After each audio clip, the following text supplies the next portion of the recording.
Boa noite. Então, antes de fazermos a abertura, só dar um aviso que dia 31, sábado, a casa não abre. Vamos fazer nossa abertura. Pedindo a permissão do mentor da casa, Eurípides Barçanuc e sua equipe, para que eles façam a devida limpeza de qualquer energia negativa que se encontre. Pedimos a purificação da água, que é o remédio necessário que levamos para nossas casas. E assim, em nome de Deus, do Cristo da Caridade, estamos iniciando as atividades desta quarta-feira à noite. Nossa irmã Maria de Lourdes vai fazer a exposição e a irradiação pelos lados. Sim, seja. Boa noite. Boa noite. O último dia de exposição do ano, né?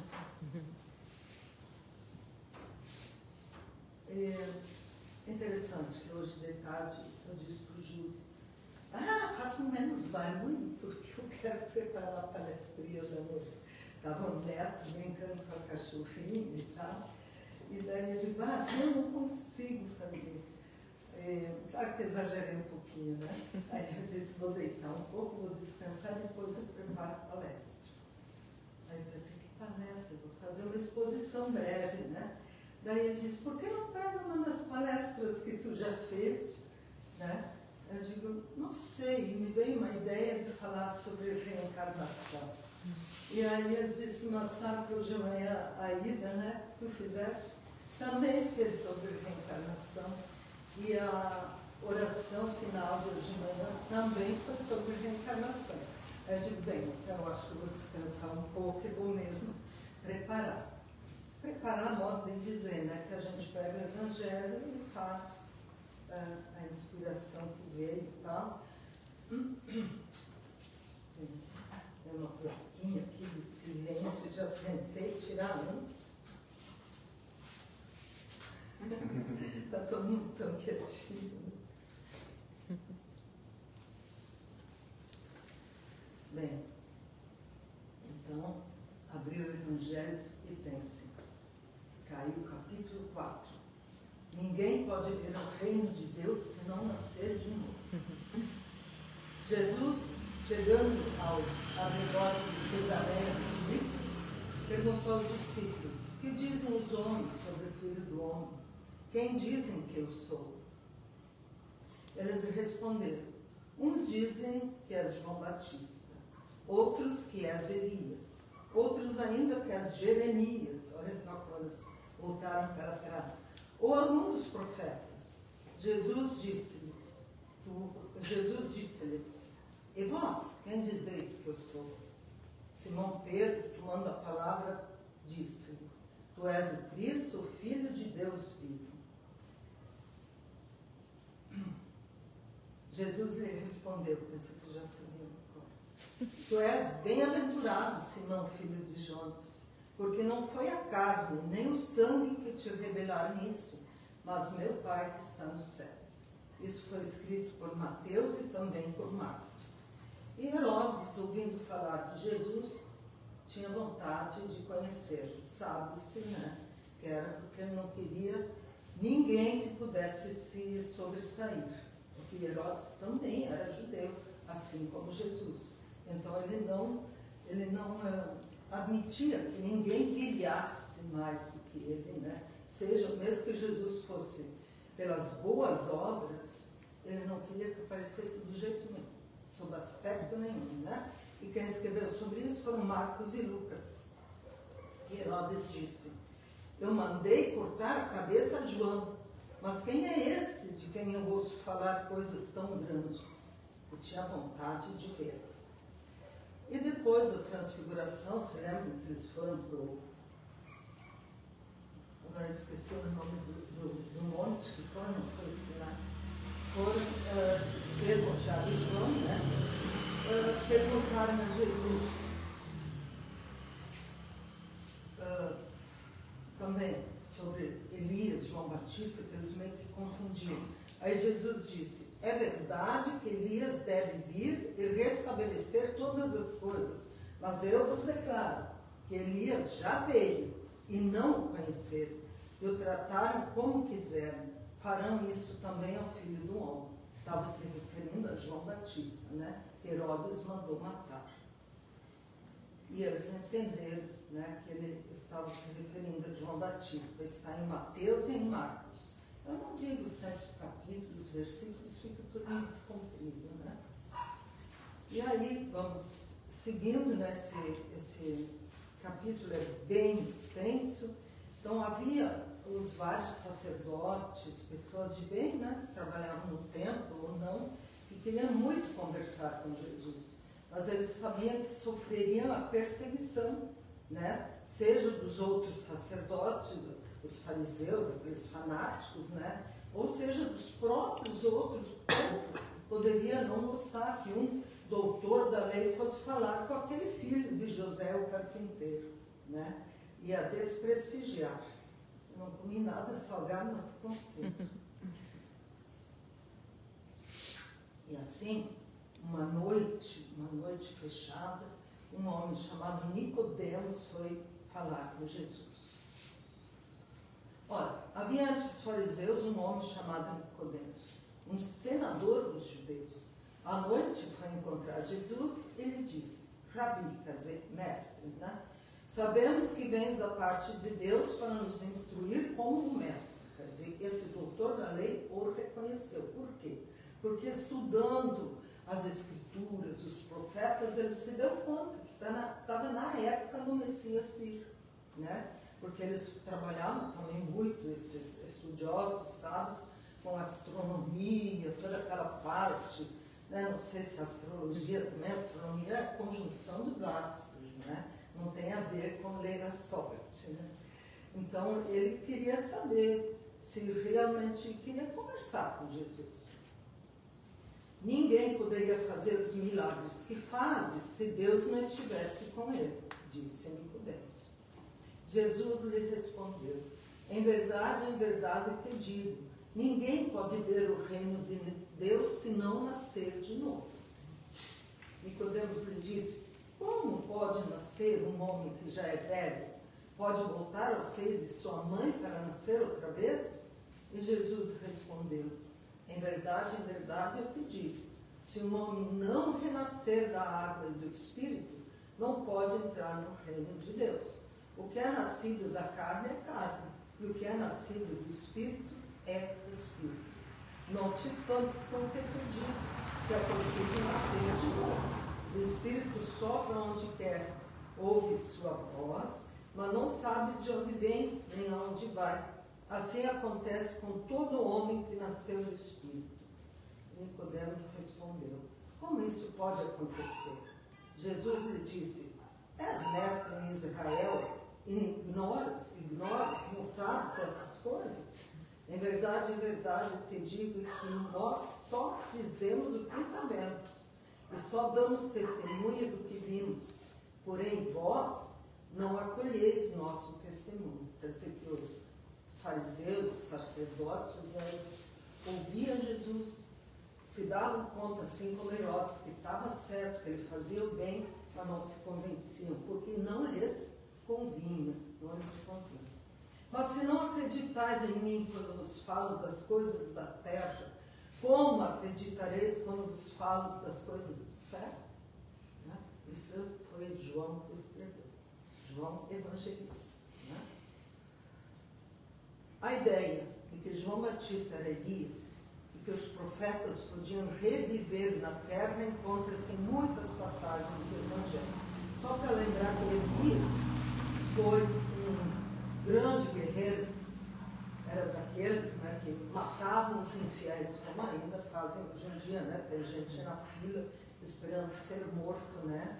Não me lembro se é na Pérsia, no Irã, né, que é a antiga Pérsia. Tem gente esperando na fila a pena de morte por discordar, não só do governo, mas também das leis deles, outras, que são as leis antigas do Velho Testamento. Eu não sei se alguém se lembra, alguém estava aqui da última vez que falamos do primeiro capítulo do Evangelho segundo o Espiritismo. Não vim destruir a lei. Jesus nunca falou nada contra o Antigo Testamento, mas ele veio dar testemunho, como ele fala aqui, para Nicodemos, e deu aquele novo mandamento, né? Amai-vos uns aos outros, como eu vos amei, né? amar a Deus sobre todas as coisas, ao próximo, ele acrescentou, ao próximo como a si mesmo. Então, Elias foi um grande guerreiro, né? Para ele estava muito certo, ele matar os infiéis, porque era para ser todos acreditassem num Deus único. Bom, acho que não estava muito certo, né? No nosso conceito atual, cristão, né? Mas no conceito deles, do Antigo Testamento, estava certo, os infiéis tinham que morrer. Ficar só o povo que acreditava no Deus único, né? Então, nesse sentido, ele, como se diz, passou a espada muitas centenas de homens, de guerreiros, que era muito valente. E há quem diga que Elias foi abduzido ao céu num carro de fogo. Quem gosta das histórias aqui, não sei se é verdadeiro, se muito tem lembra, né? Mas quem gosta dessas histórias de guerras do Antigo Testamento, ali consta como verdadeiro, que Elias subiu ao céu num carro de fogo, né? Me lembro que a mãe contava isso para nós quando éramos crianças, faz um tempinho.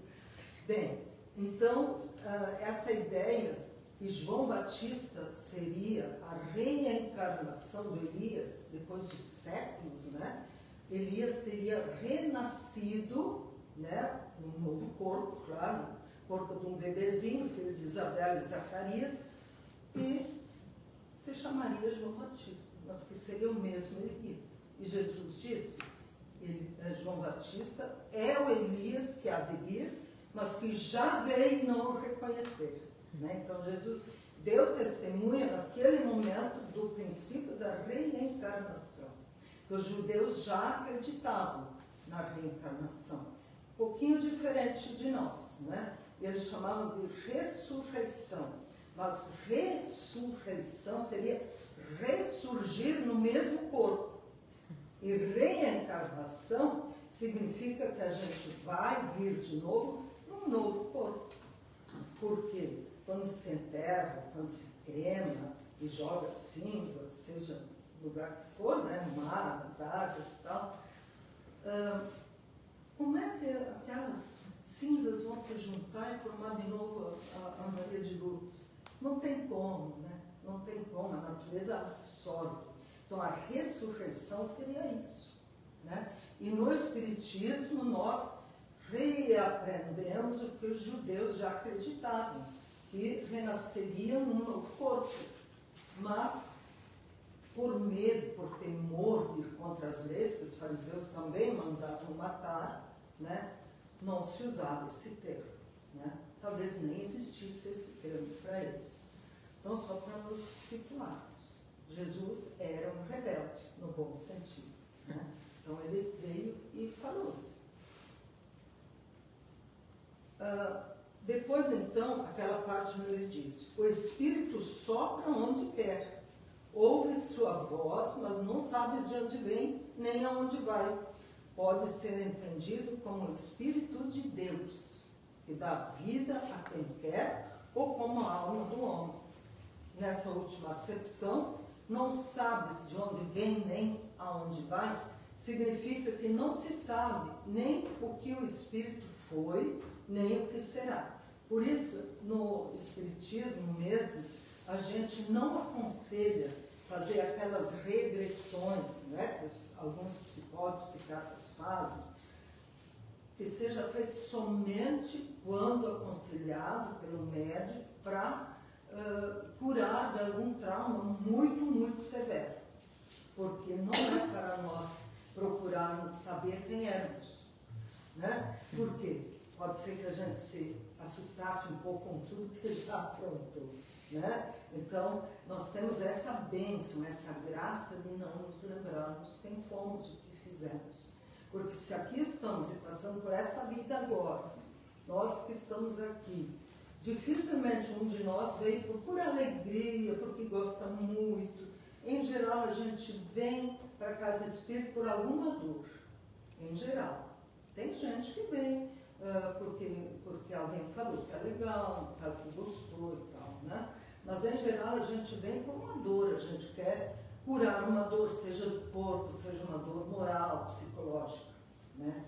Então, nós estamos aqui, possivelmente, nós já não somos tão bonzinhos, né? Nós não somos anjinhos, né? Então, por isso que estamos aqui. Ora, desde o tempo de João Batista até o presente, Jesus disse, o reino dos céus se toma pela violência, e são os violentos que o arrebatam. Até João, todos os profetas, assim como a lei, profetizaram. E se quereis compreender o que vos digo, é ele próprio, Elias, que deve vir.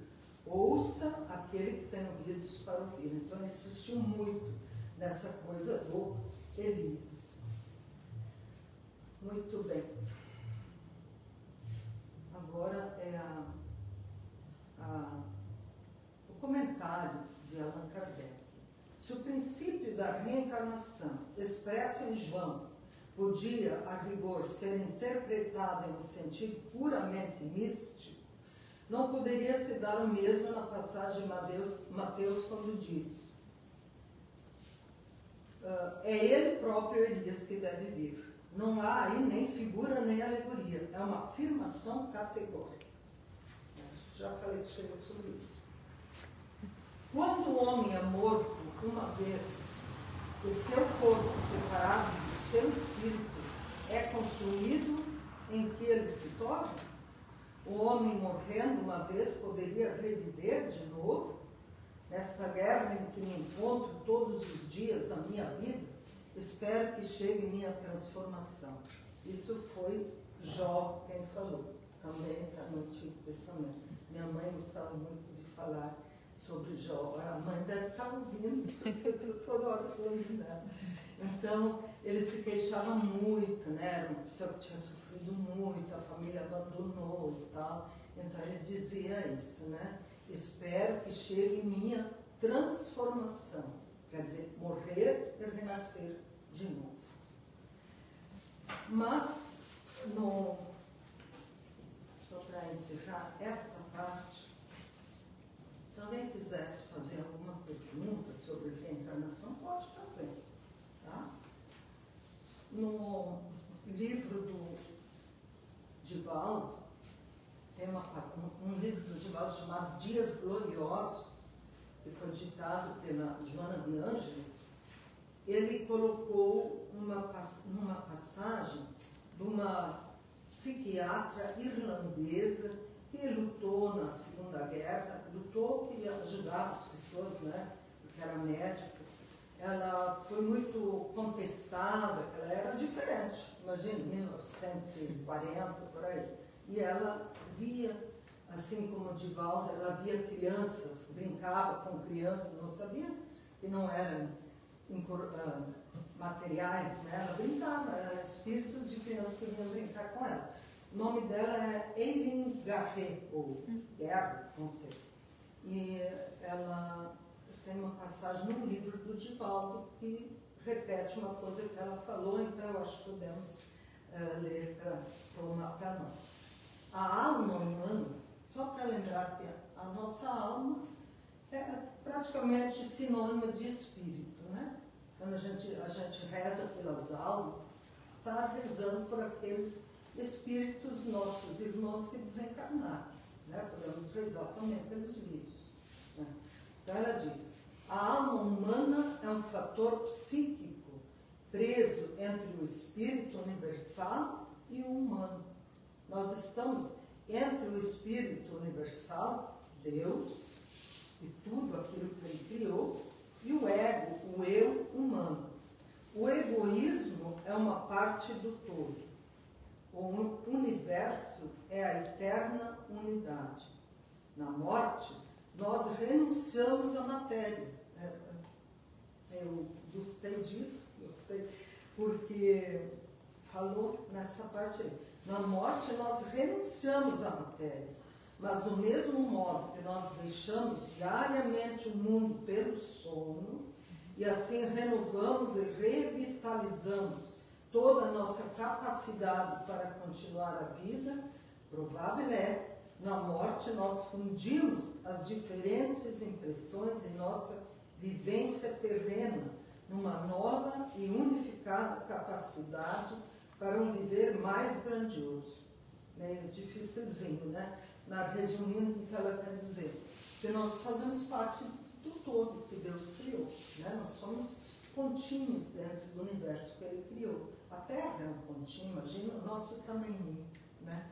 Então, quando morremos, nós vamos ver, está em alguns livros do André Luiz também, que dizem que lá no mundo espiritual projetam tipo uma tela assim. E a gente pode ver as vivências, as vidas passadas que nós já tivemos. E ali nós vamos ter o apoio das pessoas, dos espíritos, né, desencarnados, que estão lá e que vão nos apoiar, porque muitas vezes a gente não ia suportar ver o que a gente já fez. Por isso que eu digo tudo que nós já aprontamos. Claro que vai ter coisas boas também, né? Se formos bons pais, se formos bons cristãos, bons cidadãos, se ajudamos os outros, se cuidamos dos bichinhos, não destruímos a natureza, isso também vai ter. Mas certamente no estágio evolutivo que nós estamos, vai ter muita coisa ainda por refazer. Né? Mas aí, como Deus é misericordioso e bom, a gente vai ter as coisas boas também para ver. E os nossos anjos da guarda de cada um vai estar lá para nos amparar. Mas que a gente vai ver. Também não é assim que eu vou ver desde que Deus criou o meu espírito. Todas as vivências que eu já tive. Vou ver aquilo que me é útil para eu evoluir.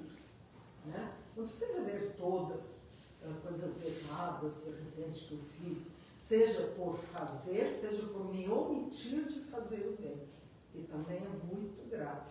Né? Como estava escrito, o egotismo é uma parte do todo, é do Divaldo, porque ele não gosta de falar egoísmo, ele diz o egotismo. Né? Mas como essa semana a gente não teve, assim, mais pertinho do Natal, a palestrinha, né? Eu queria só pegar um pedacinho desse livro aqui, que a Regina, que hoje não está aí, um dia me deu, Antologia Mediúnica do Natal, do Chico Xavier. Então, peguei um trechinho bem pequeno para ler para nós, porque essa passagem, o quarto capítulo, é um pouquinho difícil, né? É um pouquinho chatinho para se ler. Teria que sentar, anotar, pensar, né? Ver o que eu acredito, o que está bom para mim, o que vale a pena para mim. Mas como deu essa coisa que de manhã se falou, se abriram o livro, e eu também queria falar sobre isso, por outro motivo. E abri o Evangelho, caiu nesse quarto capítulo, eu não podia deixar de fazer, né? Tem superstição? Talvez. Eu digo, se foi 4 vezes no mesmo dia, então vamos fazer. Aí eu pensei assim, bom, eu vou falar hoje, aí eu não preciso falar um bom tempo. Você tem 2 capítulos do Evangelho, que eu não gosto, entre aspas, porque eu sei pouco, talvez seja por isso, é esse 4º capítulo, porque fala sobre diversos, fala do Jeremias, fala de Herodes, né? Daí meio que embanando a cabeça da gente. E o outro que eu não gosto de falar é sobre o divórcio, né? Porque ele foi escrito em 1851, ou 7, por Allan Kardec. Então não é que mudou do sacramento, do matrimônio, das leis do matrimônio civis mesmo, mas o mundo mudou. Então em algumas coisas eu fico em dúvida se realmente, se hoje Allan Kardec fosse escrever, você escreveria exatamente com as mesmas palavras, né? Eu não renego, mas também não é assim, eu gosto dessa passagem, não. Então, eu digo assim, vamos aliviar um pouco, ler uma partezinha ainda sobre o Natal, porque eu sempre aprendi que o Natal mesmo vai até a visita dos Reis Magos, né? Que é dia 6 de janeiro, festejado, quando, na verdade, sabe-se que foi um Papa, não me lembro qual Papa foi, porque naquele tempo os Papas mandavam muito, né? Assim, não só do Vaticano, no sentido como agora nós estamos abençoados, Papa Francisco, né? Eles mandavam muito a parte política, também contavam. missionário. E ele, como lá em Roma, tinha, em 25 de dezembro, por aí, 21 de dezembro, né? Última semana de dezembro, tinha as festas ao Rei Sol, e aconteciam coisas tipo assim como o nosso carnaval. Então, esse Papa, ele achou? Ele era, no mínimo, inteligente. Ele disse, nós vamos estabelecer, porque ninguém sabia bem no certo dia que Jesus nasceu, vamos estabelecer que foi no dia 25 de dezembro. E assim foi feito. Dizem pelas contingências que se conta do Natal, que era uma noite fria, que os pastores estavam no campo, lá, 25 de dezembro, é muito, muito frio. Então, não fecha. Né? Eles lá dizem, não fecha. Mas, como foi estabelecido, ninguém reclamou, ficou 25 de dezembro. É bem provável que tenha sido por março ou abril que ele nasceu. Mas, baseando-se em João Batista, mais ou menos, então não caiu muito fora. Não deu assim um ano de diferença.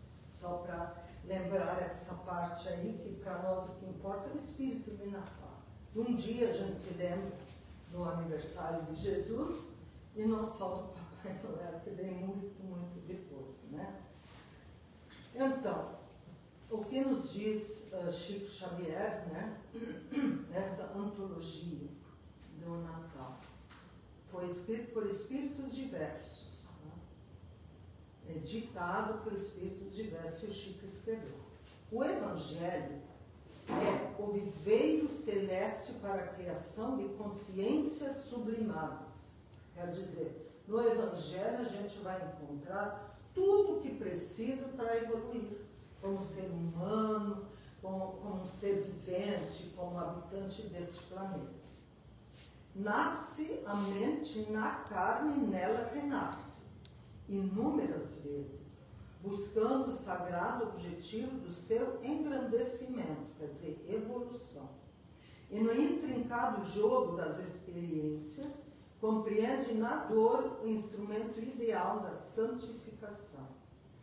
Recebendo séculos por dias preciosos e rápidos de serviço, encerra a gloriosa carreira com a juvenilidade da razão, amadurecendo-se na ciência e na virtude. Quer dizer, temos que estudar.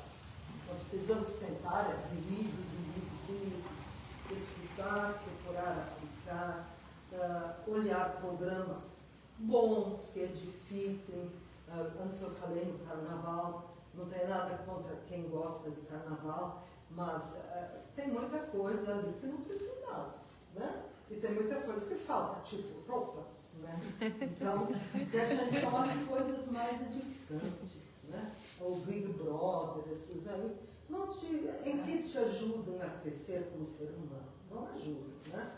Mas, como eu digo, cada um sabe de si. Nós amadurecemos na ciência e na virtude através de reencarnações numerosas. Então, nós temos uma vida.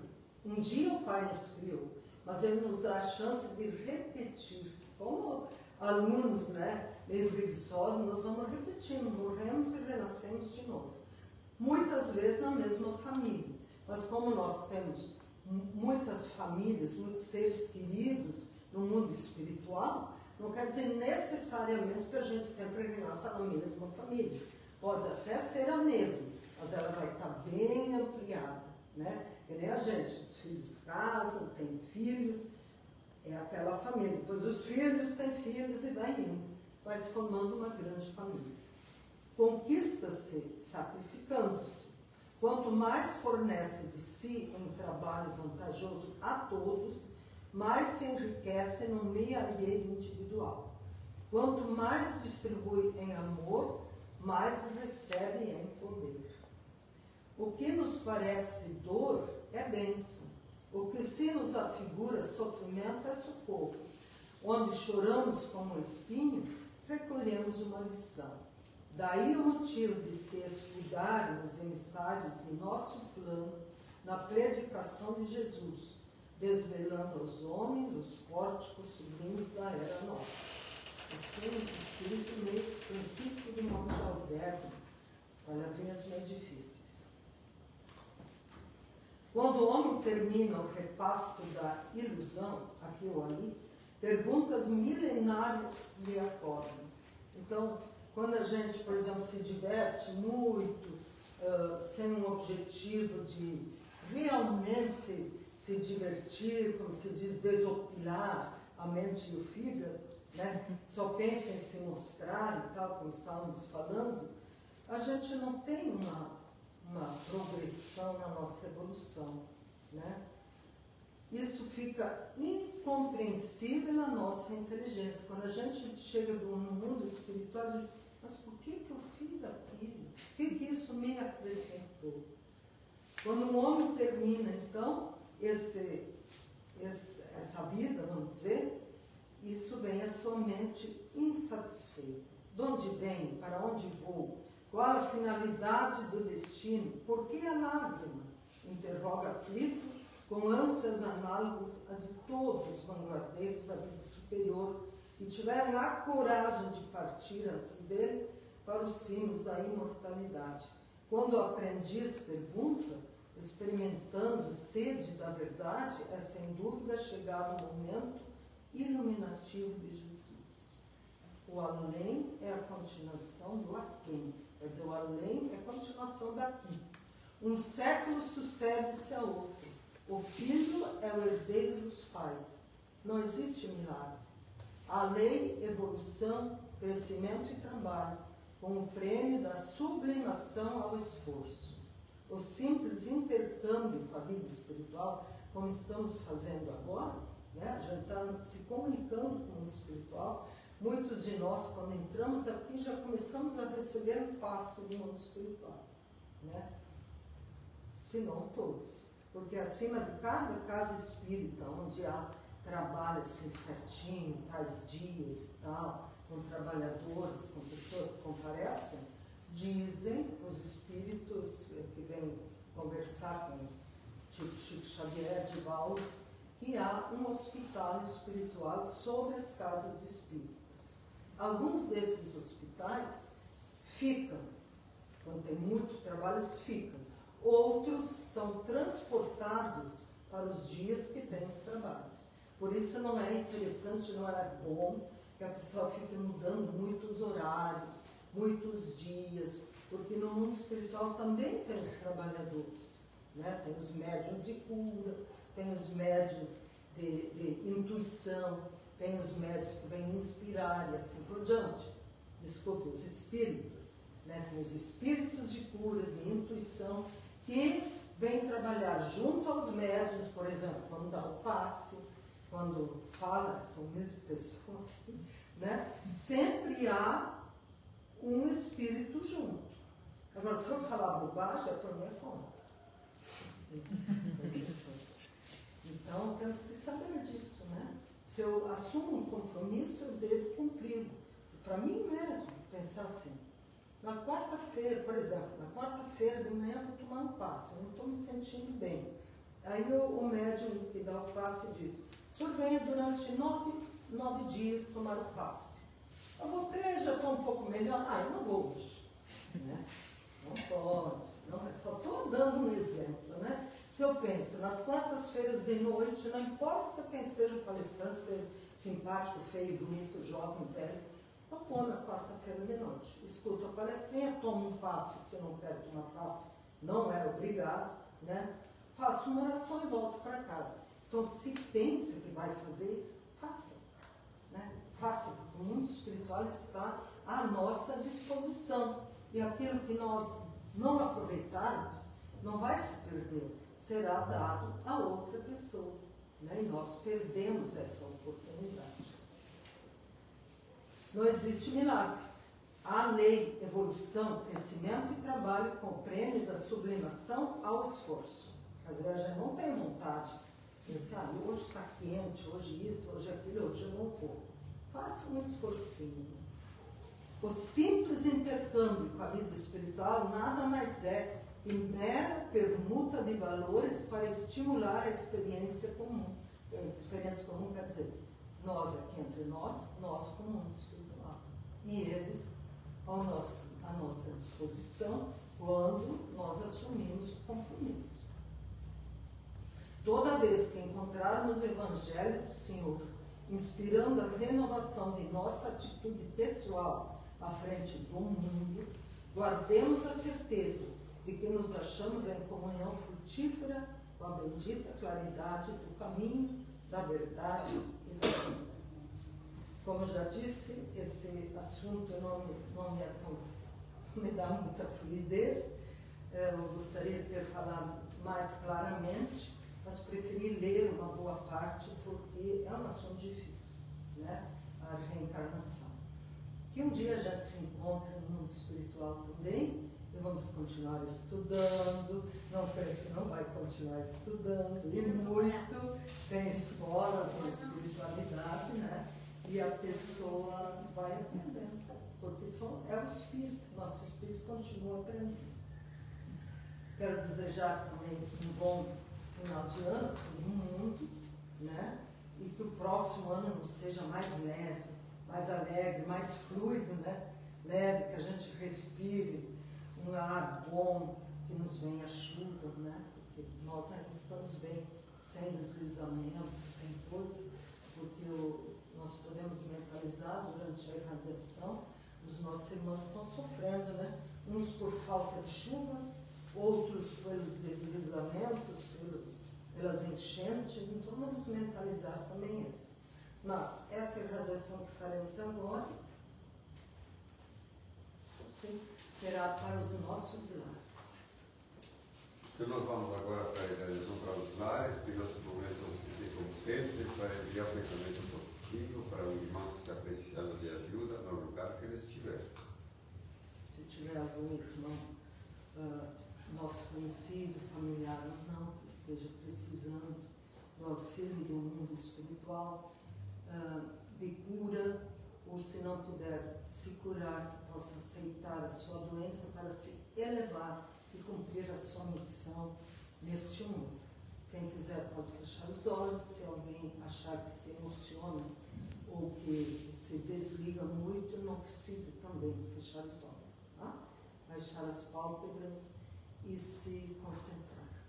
Então entramos pela porta da frente da nossa casa, ou que estivermos mentalizando, e vamos passar por todos os cômodos, seja uma casa pequenininha, seja uma casa grande, vamos indo de cômodo em cômodo, cozinha, quartos, sala, todos os cômodos que tiver. Escada, área de serviço, banheiros, onde muitas vezes deixamos parte das nossas doenças, nosso mal-estar, né? Que a água que vem do chuveiro, da pia, possa levar nossas doenças embora. Mas pedimos principalmente para Maria Santíssima e suas falanges que entrem na nossa casa, juntamente com o nosso pensamento, e recolham todas as energias negativas, principalmente as energias que vêm ruins, que vêm das nossas mágoas, nossos ciúmes, nossas falta de discernimento, aquilo que carregamos com mágoa pela nossa vida, ou que alguém nos magoou, e nós possamos entregar para ela no seu manto azul, leve para o infinito, leve para o mundo astral, e lá essas energias de doenças e todas as energias negativas possam ser transformadas em energias positivas, tomando as cores do arco-íris, as cores do nosso sol.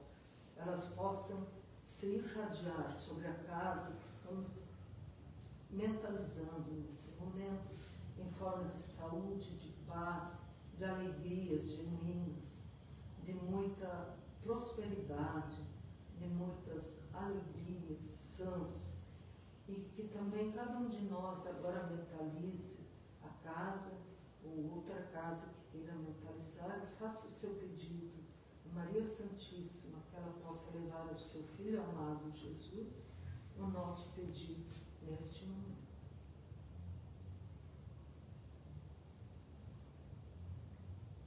Lembrando Maria, José, Jesus, o seu presépio, que São Francisco concedeu esse presépio e deixou para nós essa lembrança tão bonita, que eles possam receber nossos pedidos, que nós possamos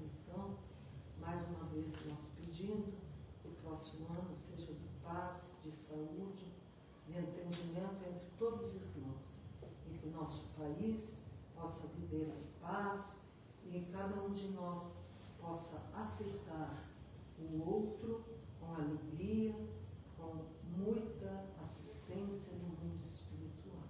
E que assim seja. Assim seja. Então, nós vamos agora tomar um passe, você se concentre.